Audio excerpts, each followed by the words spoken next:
이어줄 말씀은 마태복음 6장 5절의 말씀입니다. 제가 다시 한번 봉독해 드리겠습니다. 또 너희는 기도할 때에 외식하는 자와 같이 하지 말라.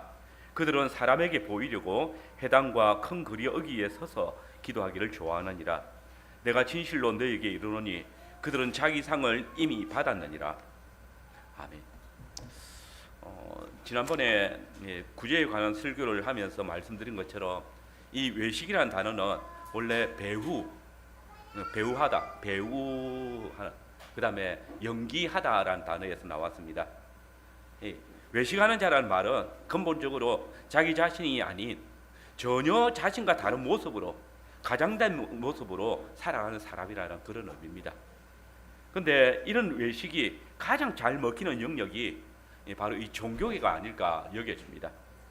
자기가 믿는 신에게 좀 더 가까이 갈 수 있는 자기 표현을 위해서 뭔가 구별되어진 소위 성스러운 행동의 복장, 언어, 자세를 취하는 경우들이 참 많습니다. 특별히 교인들이 다른 교인들에게 자신의 경건함을, 또 자신의 의로, 또 자신이 얼마나 착한지 보여주는 행동 중에 가장 좋은 방편이 이 기도가 아닐까 여겨집니다. 이 본문 앞뒤로 나오는 구제와 금식이 있습니다. 근데 구제는 이걸 제대로 하려고 하면 시간과 물질에 의해서 상당한 제한을 받습니다. 또 금식도 사람들에게 드러내기 좋은 방법이긴 하지만 사람들에게 어렵게 보일 만큼의 금식은 자기 육체를 상당히 고통스럽게 만들어야 됩니다. 그런데 기도는 그렇지 않습니다. 구제나 금식에 비해서 시간의 구애도 덜 받고 또 육체적인 고통도 덜 합니다. 그래서 고대로부터 자신을 의롭게 혹은 경건하게 보이는 데 있어서 이 기도가 좋은 방편으로 많이 사용되어졌습니다. 그런데 주님께서는 이 기도를 통한 사람들의 외식을 아셨습니다. 그리고 이같이 경고하십니다. 또 너희가 기도할 때에 외식하는 자와 같이 되지 말라. 저는 오늘 함께 읽은 이 본문의 말씀을 통해서 하나님께서는 모든 외식하는 유형의 기도에 응답하지 않으신다라는 주제로 말씀을 전하겠습니다. 우리는 먼저 사람들에게 보이기 위한 기도가 있다는 사실을 압니다. 기도할 때에 나타날 수 있는 외식은 어떤 것들이 있을까요? 주님은 외식하는 자들이 좋아하는 기도의 방식에 첫 번째로 사람들에게 보이려고 기도하는 일을 지적을 합니다. 그들은 사람들에게 보이려고 회당과 큰 거리 어귀에 서서 기도하기를 좋아하느니라. 그들은 사람들에게 보이기 위해서 밖에 나가서 또는 회당이나 큰 거리 어귀에 서서 기도합니다. 외식하는 자들의 기도의 목적은 분명합니다. 사람들에게 보이려고. 여기 이 보이려고라는 단어는 빛을 비추다 혹은 드러내다라는 말의 수동태형 동사입니다. 직역을 하면 자기에게 빛이 비춰지도록 하려고 혹은 자기가 드러나지도록 기도한다는 겁니다. 그들이 기도하는 장소도 그들의 기도하는 목적을 분명하게 드러냅니다. 그들은 회당과 큰 거리 어귀에 서서 기도합니다. 회당은 말할 것도 없이 사람들이 모여서 기도하도록 되어져 있는 장소입니다. 그리고 큰 거리 어귀도 번역하면 큰 길들이 서로 마주치는 부분입니다. 사실 이 회당이나 길거리에 서서 기도하는 것 자체가 문제는 아닙니다. 기도할 수 있습니다. 우리는 누가복음 18장에서 예수님의 비유를 통해서 흔히 외식하는 자로 알려져 있는 바리새인과 또 사람들에게 조롱을 당하고 또 미움을 당해서 항상 사람들 피해 다니는 세리가 함께 기도하고 있는 것을 말씀하십니다. 그런데 바리새인만 사람들이 많이 모이는 성전에 서서 기도한 것이 아닙니다. 거기 세리도 서서 기도하고 있었다는 사실을 말씀합니다. 그런데 주님께서 이들이 성전에 서서 기도하는 것 자체를 문제 삼지 않으셨습니다. 도리어 누가복음 18장에서 주님께서 이 바리새인과 세리의 기도를 통해서 다르게 평가하시는 것이 뭡니까? 바리새인은 따로 서서 기도했고 세리는 멀리 서서 기도했다는 겁니다. 여기 보면 바리새인이나 세리나 둘 다 서서 기도합니다. 그런데 원문을 보면 아주 흥미로운 부분이 나옵니다. 주님은 이때 바리새인은 수동대형으로 사용합니다. 그런데 세리는 능동대형 동사를 사용합니다. 한마디로 두 사람의 기도하는 목적이 달랐던 겁니다. 바리새인이 서서 기도하는 목적이 있습니다. 그것도 기도의 필요성 때문이 아닙니다. 사람들의 눈에 의해서, 외식적인 욕구에 의해서 스포트라이트를 받을 수 있는 그런 자리에 서 있었던 겁니다. 근데 세리가 기도하는 목적도 분명합니다. 자신의 분명한 필요를 알기 때문에 하나님의 도우심을 간구하기 위해서 그저 사람들이 주목하지 않는 자리에 서서 기도했다는 겁니다. 그렇습니다. 외식하는 자들은 회당과 큰 거리의 교차점에 서서, 아니 사실은 그 어떤 곳에서든지 사람들이 주목할 만한 곳에 서 있습니다. 스포트라이트를 받기 위해서 사람들의 눈에 잘 띄는 곳에 서서 기도하는 겁니다. 어쩌면 이 외식하는 자는 회당에 서서 혹은 길거리에 서서 기도할 때 뭔가 아주 긴급한 기도의 일들이 생긴 것처럼 경건한 충동에 의해서 기도하는 그런 어떤 자세들을 취할 것입니다. 그래서 내가 지금 너무나도 급하기 때문에 어느 곳에 서서든지 기도한다라는 그런 모습들을 보이려고 애를 쓸 것입니다. 그렇게 함으로써 사람들은 저기 서서 기도하는 분 정말 참 경건한 분이구나, 뭔가 간절히 하나님께 구할 기도 제목이 있었구나, 참 기도를 열심히 많이 하시는 분이구나, 그런 평가가 내려지도록 움직이고 있습니다. 근데 여러분, 여기에 대한 예수님의 평가가 무엇입니까? 내가 진실로 너희에게 이르노니 그들은 자기 상을 이미 받았느니라. 그들의 이 기도를 통해서 받기를 원하는 것이 사람들의 칭찬이나 또 사람들의 인정이라면, 사람들에게 자기의 기도를 인정받기를 원했다면, 그들은 이미 사람들의 평가를 통해서 상을 받은 것입니다. 그렇기 때문에 하나님께서 그 기도를 평가하지 않으실 것입니다. 하나님께서는 사람에게 보이기 위해서 부르짖거나 호소하는 그 기도에 응답하지 않으실 것입니다. 왜요? 그들의 기도는 하나님을 향한 기도가 아니라 사람들에게 보이기 위한 기도였으니까요. 하나님께서 그들의 기도를 보실 필요도 없고 또 들으실 이유도 없는 기도이기 때문입니다. 사람들에게 인정받고 높임을 받을 수 있는 기도를 하기를 원하는 자들은 사람들에게 칭찬을 받으면 그것으로 기뻐하고 또 즐거워합니다. 그러나 여기에 대한 분명한 주님의 답은 무엇입니까? 그 화려하고 유창한 혹은 많은 사람들에게 칭찬을 받는 그 기도에 대해서 천하에서 자기 백성의 기도를 들으시는 유일하신 하나님의 응답은 없다는 것입니다. 그러나 우리 주님은 자기 백성의 기도와 간구에 항상 귀를 기울이시는 분이십니다. 그러기에 주님은 하늘에 계신 아버지 하나님께서 들으실 만한 기도에 대해서도 우리에게 가르쳐 주셨습니다. 너는 기도할 때에 네 골방에 들어가서 문을 닫고 은밀한 중에 계신 내 하나님께, 내 아버지께 기도하라. 여기 이 골방은 어떤 분들은 심정적으로 사랑과 단절되어진 곳, 혹은 자기 마음이 비우고 하는 기도를 말한다라고 하지만은 이 단어는 원래 자르다, 단절되다라는 동사에서 온 단어입니다. 본문은 하나님께서 은밀한 중에 계시다라는 이 말과 연결되어져 가지고 그야말로 사람도 단절되어진, 사람들과 단절된 혹은 은밀한 상태를 말합니다.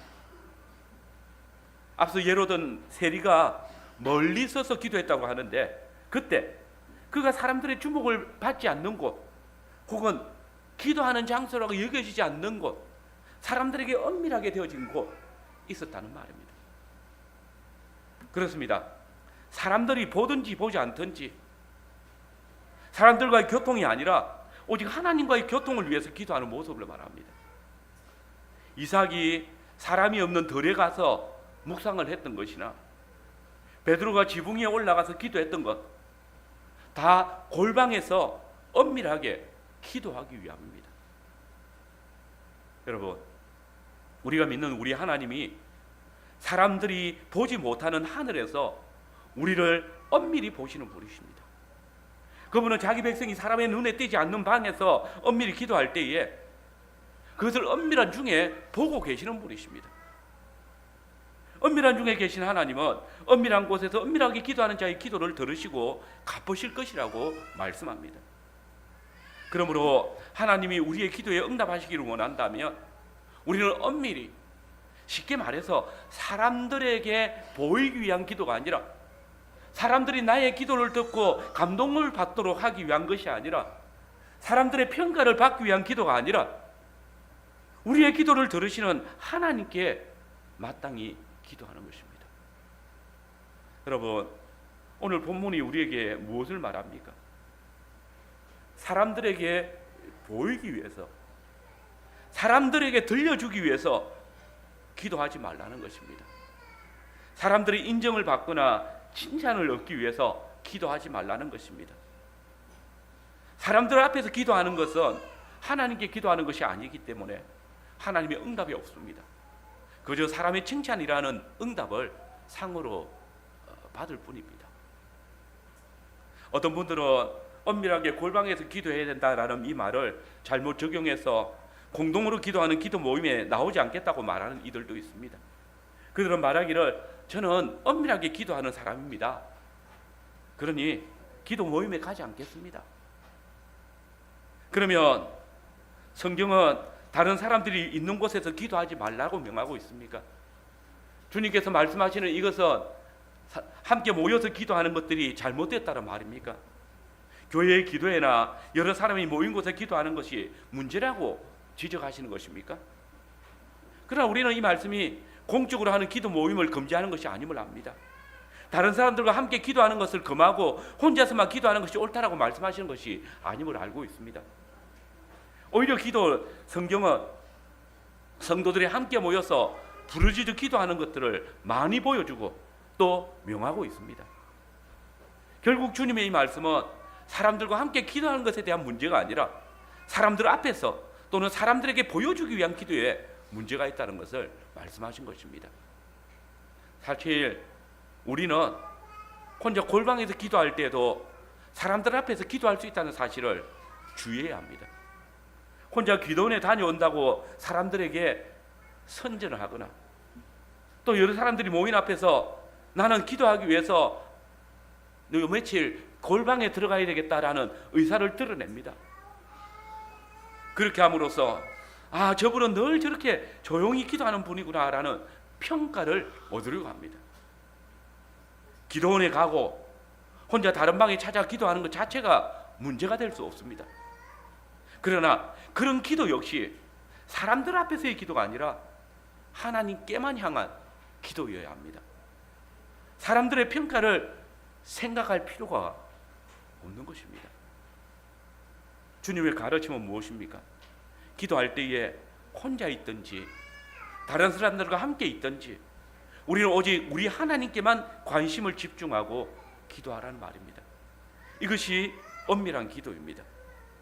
기도하는 곳이 어떤 곳이든지 사람이 많이 모이는 곳이든지 황량한 광야든지 엄밀한 중에 계시는 하나님께 기도하라는 말입니다.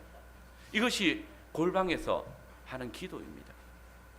엄밀히 보시는 우리 하나님께서 엄밀한 중에 기도하는 자들의 간구에 늘 귀를 기울이시고 또 항상 응답하실 것입니다. 두 번째로 이 중언부언하는 기도에 대해서 말하고 있습니다. 예수님께서 자신의 신앙을 외식하기 위한 두 번째 기도의 모습을 중언부언하는 기도에 대해서 말씀하십니다. 또 기도할 때에 이방인과 같이 중언부언하지 말라. 그들은 말을 많이 하여야 들으실 줄을 생각하느니라. 여기 이 중언부언이란 말은 쓸데없는 말을 반복하다 혹은 말을 더듬다라는 뜻입니다. 중언부언하는 기도나 말을 많이 하는 기도가 다 위선적인 기도고 하나님이 듣지 아니하시는 기도라는 말입니다. 무엇보다 충격적인 사실은 주님께서 이런 기도에 대해서 이방인의 기도라고 구별하신 겁니다. 속된 말로 이런 기도는 하늘의 하나님을 믿는 자들이 하는 기도가 아니라는 말입니다.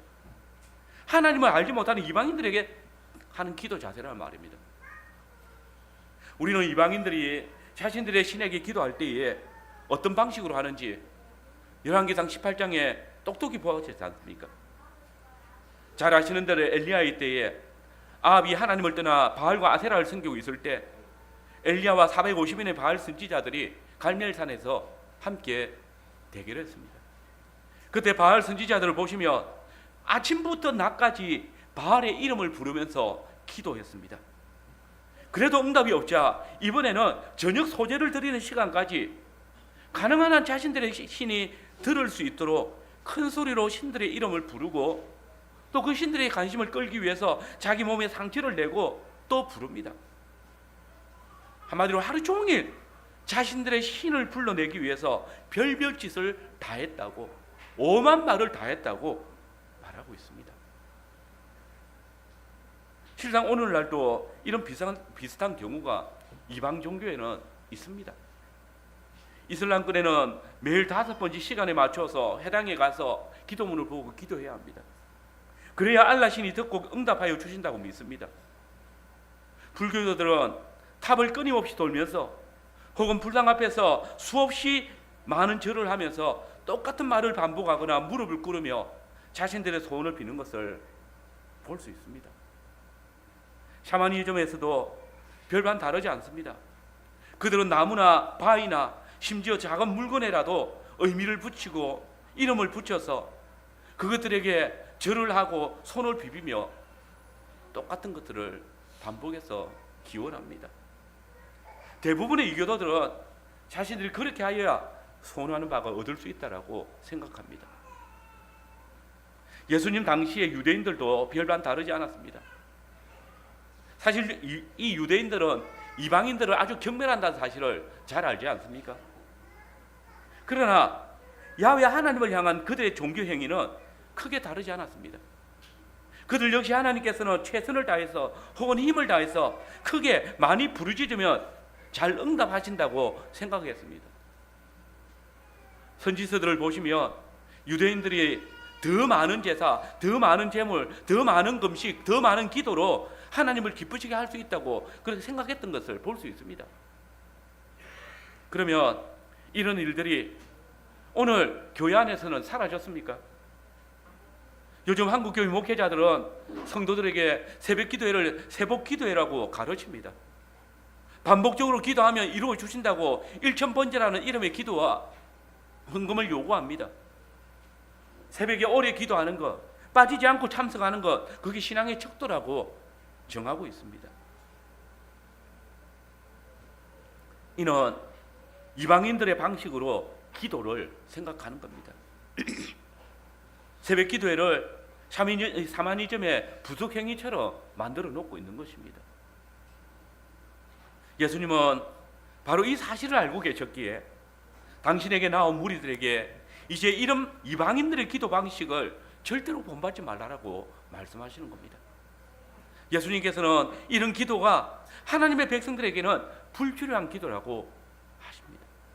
왜냐하면 우리의 기도의 대상이 되시는 아버지 하나님께서는 구하기 전에 너에게 있어야 될 것을 알고 계시기 때문입니다.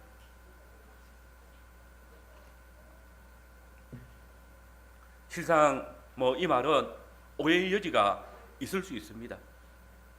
아니 하나님이 다 아신다면 우리가 기도할 필요가 있나?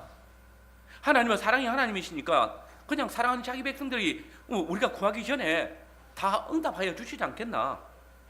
굳이 우리가 하나님께 뭔가를 달라고 응답하여 달라고 기도할 필요가 있겠나 생각할 수 있습니다. 하나님께서 내가 필요한 것들을 다 아시는데 기도할 필요가 있어? 알아서 채워주실 거야 생각할 수 있습니다. 그러나 이것은 기도가 무엇인지 몰라서 하는 말입니다. 물론 우리 하나님께서 우리의 부족을 잘 알고 계십니다. 그래서 우리가 굳이 기도하지 않는다 할지라도 우리의 원하는 바를 아시고 계시는 분이십니다. 근데 흥미롭게도 우리 교회가 고백하는 웨스트민스터 신앙 고백은 이 기도를 은혜의 방편 중에 하나라고 고백하고 있습니다. 또 동일한 개혁주의 신앙 고백 문서인 하이델베르그 교리문답은 이 기도를 하나님께서 우리에게 요구하시는 감사의 가장 중요한 요소 중에 하나라고 말하고 있습니다. 여러분, 우리는 모든 것이 하나님께로부터 왔음을 믿고 고백하는 자들입니다. 한치라도 주님의 은혜가 아니고서는 우리가 살아갈 수 없음을 고백하는 자들입니다. 주님은 우리를 당신의 자녀로 삼으실 때에 이 모든 필요들을 약속을 따라 구하라고 명하십니다. 하나님의 약속하신 것들을 찾으라고 하십니다. 구하는 자들에게 주실 것이라고, 찾는 자가 만나게 될 것이라고 말씀하십니다. 얼마나 놀라운 은혜입니까? 그러면 여러분은 이 하나님의 은혜를 어떻게 알고 깨닫습니까? 바로 하나님의 말씀입니다. 하나님께서 우리를 먼저 찾아오셔서 약속의 말씀을 주시고 이 약속의 말씀에 표로서 성례를 주십니다. 그러니 이제 이 약속의 말씀을 들은, 약속의 표를 본 성도가 반응할 것이 무엇입니까? 그 약속을 따라 간구하는 것입니다. 왜 하나님께서 우리에게 그 한량없는 주님의 사랑을 들려주시고 생각나게 하시는가? 우리로 하여금 그 약속의 성취를 풍성히 맛보게 하시기 위함입니다. 만약 주님이 우리에게 약속을 주시고 깨닫게 하심에도 불구하고 우리 편에서 침묵하고 아무것도 아뢰지 않는다면 그 이유가 무엇일까요? 하나님의 약속을 믿지 않는 것입니다. 구하여도 주지 않을 것이라는 그런 불신을 가지고 있다는 것입니다. 약속을 안다고 하면서, 하나님의 신실함을 믿는다고 하면서 그 약속을 따라 간구하지 않는다면 사실은 아버지 하나님의 은혜와 무관한 삶을 살고 있음을 드러내는 것입니다. 기도는 하나님의 놀라운 구원의 은혜에 감사함으로 나아가는 것이고, 그 약속하신 바를 값없이 응답하시는 아버지 하나님의 신실하심에 감사하는 것은 분명한 믿음의 표현인 것입니다. 그러나 마찬가지로 우리 하나님께서 우리가 필요로 하는 것이 무엇인지 미리 아시는 분이시기 때문에 그것을 위해서 우리는 이방인들처럼, 로마 교회 교인들이 묵주를 돌리면서 반복해서 기도하는 것처럼 그렇게 할 필요가 없습니다. 불교도들처럼 지성령 감천을 되뇌이면서 108배를 하고 같은 주문을 길게 되뇌일 필요가 없습니다. 도리어 우리 주님께서는 우리가 하나님이 어떤 분이신지 몰라서 범할 수 있는 잘못된 기도 생활에 대해서 이방인과 같이 중언부언하지 마라 라고, 너희는 많은 말로 기도할 필요가 없다라고 주의를 주십니다. 우리 하나님은 우리가 구하기 전에 있어야 할 것을 아시는 분이십니다. 그러니 많은 말이나 미사역으로 주님의 주의를 끌려고 하고 반복적으로나 오랜 시간 기도해야 하나님께서 들으실 수 있을 것이라 착각하는 기도는, 기도의 이 모습이 구하기 전에 이미 우리의 필요를 아시는 분이 하나님이시라는 사실을 믿지 않고 있다는 사실을 드러내는 것 아닙니까? 그러기에 이런 기도는 결코 우리의 기도를 들으시는 하나님께서 원하시는 기도가 아니고 도리어 이런 행위로 인하여서 우리의 기도가 막히게 될 것입니다. 물론 여기에서도 유의할 것이 있습니다. 곧 예수님께서 우리가 길게 기도하는 것이나 동일한 내용을 반복해서 기도하는 것을 금하신 것이 아니라는 사실입니다. 실상 어떤 경우에는 길게 기도할 수밖에 없는 때가 있고, 또 어떤 경우에는 반복해서 기도할 일이 있기 때문입니다. 예수님께서 밤새 기도하셨고 공생의 마지막 날 겟세마네 동산에서는 똑같은 기도를 3번이나 하셨습니다. 이삭은 아들을 주실 것이라는 하나님의 약속을 기억하면서 20년 동안 그 아내가 잉태하기를 기도했고, 다윗은 바세바 사이에서 태어났던 첫 번째 아들이 죽게 될 때에 그의 병 낫기를 위해서 7일 동안 기도했습니다. 바울 사도는 육체의 가시가 떠나게 해달라고 3번씩이나 간구했다고 합니다. 우리는 매일 우리에게 일용할 양식을 주옵소서라고 기도하고 있지 않습니까? 우리는 마땅히 주님의 약속이 이루어지기를 반복해서 기도할 수 있고 우리의 필요를 위해서 길게 기도하도록 허락을 받습니다. 그러나 우리가 분명하게 우리 하나님이 전지전능하신 하나님이심을 믿는다면 그분 앞에 기도할 때에 마치 우상처럼 귀가 있어도 잘 듣지 못해서, 눈이 있어도 보지 못하는 듯한, 그래서 중언부언 기도하는 것을 금하시는 겁니다. 반복적인 말로 주님의 눈길을 끌려고 하는 기도를 하지 말라라고 말씀하시는 것입니다. 도리어 하늘에 계신 만유의 하나님이 우리의 하나님이심을 기억하고 주님의 약속하신 바를 오직 감사함으로, 주님의 선하신 뜻을 따라 구함으로, 구하는 것마다 응답받을 뿐 아니라 기도 속에서 영광과 찬송을 하나님께 돌리게 될 것입니다.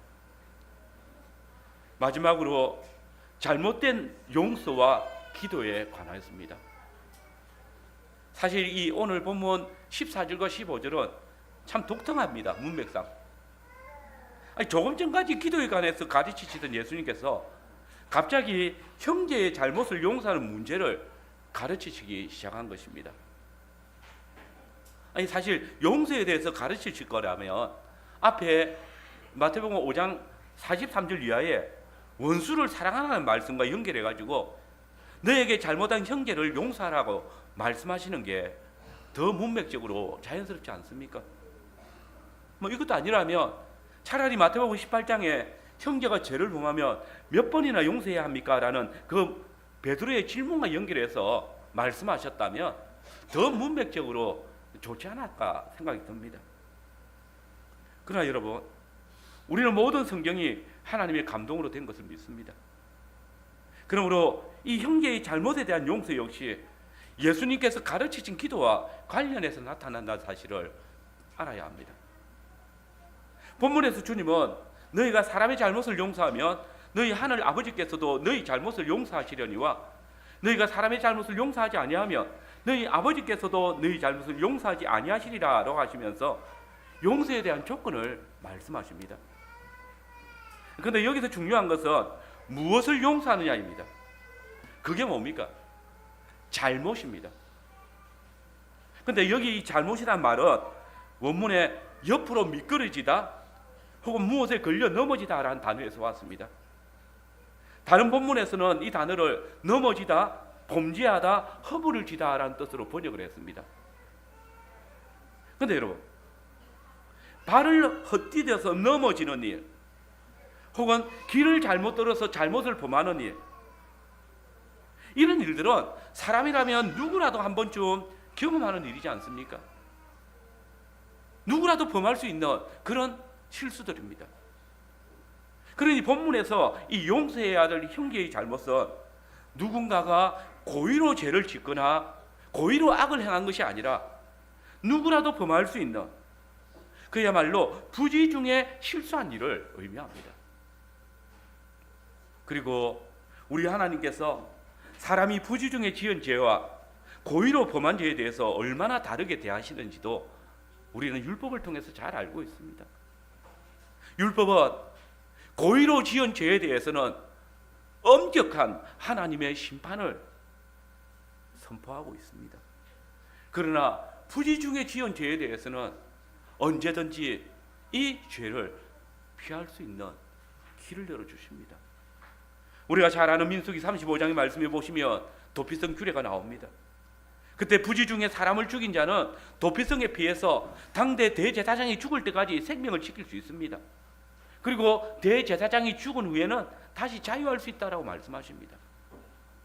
그런데 고의로 살인한 자는 도피성에 들어온 자라도 반드시 돌로 쳐 죽이라고 명하십니다. 이것이 대대의 규례라고 말씀하십니다. 그런데 오늘 율법을 완전케 하시기 위해서 오신 예수님께서는 이 도피성의 규례의 완성이 무엇인지를 보여주십니다. 곧 율법에서는 도피성에 들어가면 용서하고 더 이상 생명을 찾지 말라고 말씀하셨다면, 예수님께서는 이 도피성 규례의 원래의 의미를 드러내십니다. 곧 5장에서 율법의 정신을 설명하신 방식대로 제가 말씀드린다면, 옛사람에게 말한 바 도피성에 들어간 자에게 복수하지 말라라고 너희가 들었으나 나는 너희에게 이르노니 이제 너희 형제의 어떤 잘못이나 과실이든지 허물이든지 용서하라 라고 말씀하십니다. 왜 그렇습니까? 바로 우리 주님이 우리의 영원한 도피성이시며 또한 그분이 우리의 영원한 대제사장으로 이 땅에 오셨기 때문입니다. 아니, 우리가 우리의 대제사장이 그리스도 예수 안에서 날마다 죽기 때문입니다. 지금까지는 대제사장이 죽을 때까지 기다렸다가 용서했다면 이제 우리의 영원한 대제사장이신 예수님께서는 부지 중에 범한 죄는 기다리지 말고 용서하라고 명하시기 때문입니다.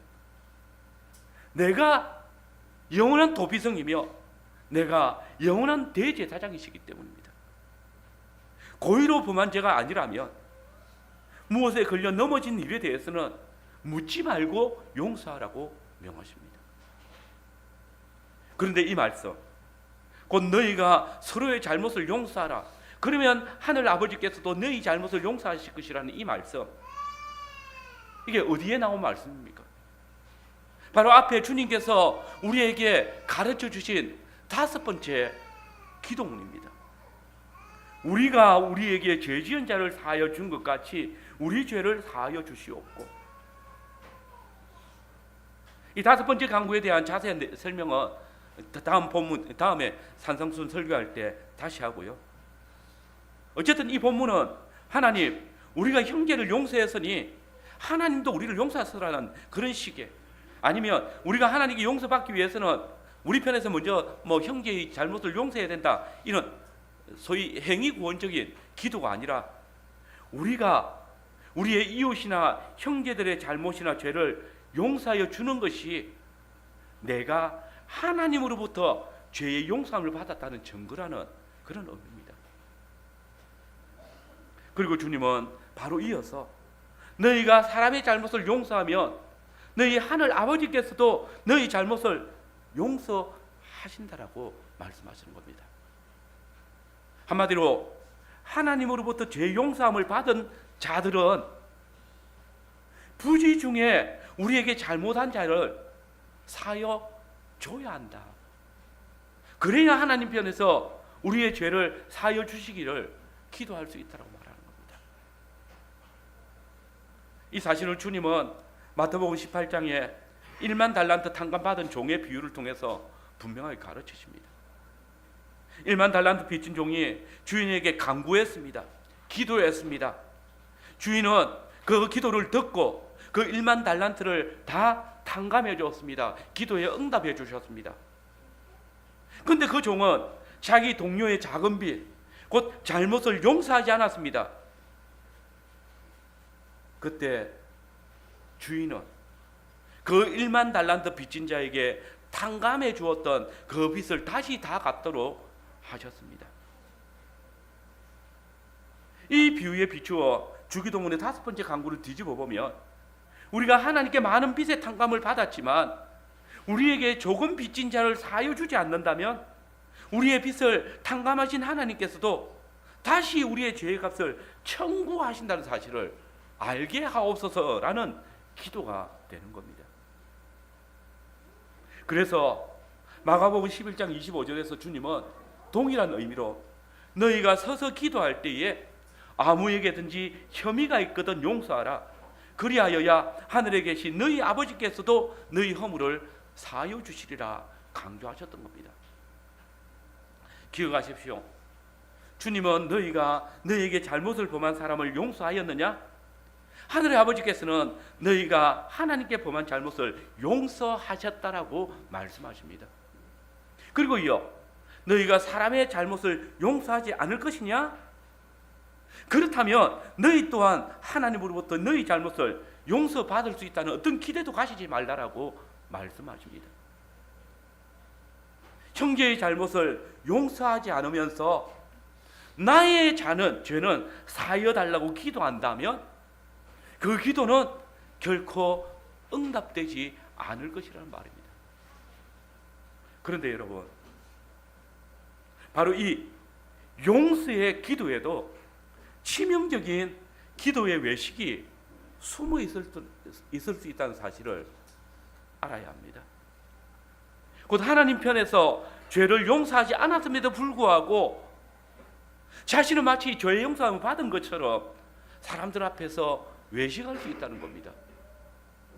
여러분, 이웃에게 큰 아픔을 주고 형제에게 큰 손해를 끼친 사람이 그 상처받은 사람에게 가서 자신의 잘못을 용서 구하지 않으면서 다른 사람들 앞에서 자신이 잘못했다고 하나님 앞에 나아가서 주여 내가 범죄하였으니 용서하여서 주소서라고 기도했다고, 나는 죄를 회개했다고, 나는 하나님께 죄 용서함을 받았다고 말할 때에 이 회개의 기도가 참된 회개일까요? 사람들의 눈을 속이고 하나님의 말씀을 이용해서 자신을 변명할 때에 이 위선된 회개로 과연 하나님께 용서함을 받을 수 있겠습니까? 여러분, 사람이 정작에 자신이 잘못한 상대방에게는 용서를 구하지 아니하고 상대방의 아픔을 고의적으로 외면한 채 다른 사람들이 보는 앞에서 큰 소리로 울며 회개하고 하나님의 용서를 구하는 기도를 하는 이유가 뭘까요? 이 모습을 앞서는 5절의 말씀과 맞추어 말씀을 드린다면, 너희가 회개 기도할 때에 외식하는 자와 같이 하지 말라. 그들은 사람들 앞에서는 회개하는 것처럼 하고 용서를 구하는 것처럼 떠벌리지만은 내가 진실로 너희에게 이르노니 그들은 이미 사람들에게 상을 받았느니라. 주님의 선언을 들을 것입니다. 사람들은 저 사람 그때 그런 잘못을 저지르고 저렇게 하나님 앞에서 회개하는 것을 보니, 저렇게 눈물로 죄의 용서를 구하는 거 보니까 저 사람 당연히 용서받았어 할 수 있습니다. 그 사람에게 그렇게 상을 줄지 모르겠습니다. 그는 사람들에게는 회개한 사람으로, 사람들의 볼 때에는 하나님께 용서받은 사람으로 상을 받을지 모르겠습니다. 그러나 정작에 그를 용서해야 될 피해자에게는 용서받을 수 없는, 사람의 중심을 살피시는 하나님께서는 그의 죄를 용서하지 않을 것입니다. 왜냐하면 그 사람은 고의로 그렇게 하고 있기 때문입니다. 이런 외식하는 자의 기도에 대한 주님의 말씀은 분명합니다. 너희가 피해를 준 형제에게 용서를 받으면 용서하려니와 너희가 용서받지 아니하면 내게도 용서받지 못할 것이다. 여러분, 하나님께서 우리에게 기도를 말씀과 성례와 함께 은혜의 방편으로 주셨습니다. 그런데 사단은 우리가 하나님의 은혜를 누리며 살아가는 것을 원하지 않습니다. 예배 안에서 말씀이 왜곡되게 만들고 성례가 사라지게 만들고 기도를 사람들 앞에 화려하게 또는 사람들이 듣기 좋은 기도로 막아버리려고 합니다. 하나님께서는 우리에게 이 기도를 하나님의 은혜를 누리며 살아가는 성도의 감사를 표하는 한 중요한 요소로 허락하셨지만, 우리가 하나님의 은혜를 감사하며 살지 못하도록 막습니다. 하나님이 아니라 사람들에게 보이기 위해서 기도하도록 유혹합니다. 이방신에게 기도하듯이 중언부언 많은 말로 기도하게 만듭니다. 하나님의 신실하심을 믿지 못하고 때를 서도록 만들고 하나님의 약속을 약속하지 않는 것처럼 욕심을 따라 구하게 만듭니다. 한마디로 하나님께 우리의 기도가 상달되지 못하도록 만들고 감사하며 살지 못하도록 막고 있습니다. 여러분, 그러나 우리가 믿는 우리 하나님은 언약에 신실하신 하나님이십니다. 그분은 은밀한 중에 자기 백성을 살피시며 구하지 않아도 자기 백성의 필요를 아시는 분이십니다. 우리의 기도가 우리의 하나님을 향한다면 우리가 결코 사람에게 보이기 위해서 외식할 필요가 없지 않습니까? 우리의 머리 대신 우리 주님이 우리의 기도의 본이 되시지 않습니까? 이제 우리가 그렇게 몸의 지체로서 은밀한 중에 보시는 우리 하나님 앞에서 기도할 뿐만 아니라 우리의 모든 필요를 이미 아시는 그 언약에 신실하신 하나님께 그 약속하신 바를 믿음으로 구하심으로써 더욱 풍성한 언약의 복을 누리는 성도들이 되시길 바랍니다. 아멘.